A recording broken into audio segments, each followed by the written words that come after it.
পুরুষ যাকে বলি সেই সৈয়দ আব্দুল হাদী কাকা এগুলো উপস্থিত। আমরা অনেক পরে এসেছি, যতটুকু পেরেছি, যতটুকু শিখেছি, যতটুকু কাজ করছি, তাদের দেখে তাদেরকে অনুসরণ করে আমাদের নিজস্ব অর্জন বলে কিছু নেই। আমরা যদি হিসাবের অঙ্কে দাঁড়াই, জিরো হব। হাদী কাকা তার যে অবদান সঙ্গীতের জগতে, তার যে রেখে যাওয়া কর্ম, এটি দিয়েই সারা বাংলাদেশের মানুষ তাকে আজীবন তার মনের ভিতরে গেঁথে রাখবে। আজ এখানে সৃষ্টিশীল মানুষের সংখ্যা অনেক। এখানে ইমন ভাই রয়েছে, আমাদের ইসলুম ভাই আছেন, একজন শিল্পী, সুরকার, গীতিকার, নিজেদের অনেকে রয়েছেন। হয়তো জায়গাটি ছোট, মিজাব যে আয়োজন করছে জায়গাটি ছোট, কিন্তু সারা বাংলাদেশের বার্তা পৌঁছানোর জন্য যথেষ্ট, এটি যথেষ্ট।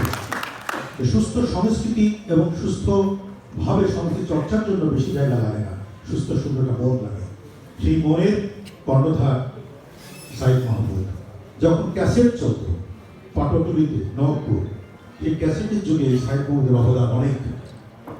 উনি বাংলাদেশের প্রত্যেকটা শিল্পীর বাসায় গিয়ে, প্রত্যেকটা সুরকার গীতিকারের বাসায় গিয়ে একটি সুন্দর সুস্থ গান তৈরি করার ক্ষেত্রে যে উৎসাহ উদ্দীপনা উনি জুগিয়েছেন, সেই সাইদ মাহমুদ কিন্তু অন্য ব্যবসা করতে পারতেন, মানিবাগ তারা কাপড়ের ভালো ব্যবসা করতে পারতেন, উনি কিন্তু সেখান থেকে সরে না। এই শিল্পপতি মায়া, মমতা, ভালোবাসা, দেশের সংস্কৃতির মায়া, মমতা, ভালোবাসাকে টিকিয়ে রাখার জন্য সে হয়তো যুদ্ধ করে এই সঙ্গীতের তালিকায় সে হয়ে গেছে এবং আমাদের ডেকে প্রতি বছর একটা অনুষ্ঠান সে করে।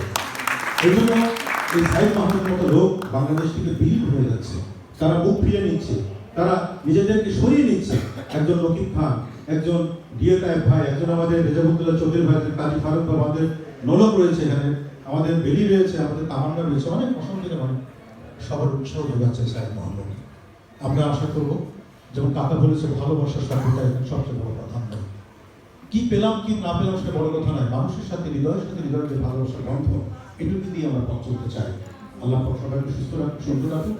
আমরা সুস্থ সংস্কৃতির পক্ষে দেশটাকে সুন্দর করার জন্য কাজ করি। এই হোক আজকের বার্তা। এই ধন্যবাদ।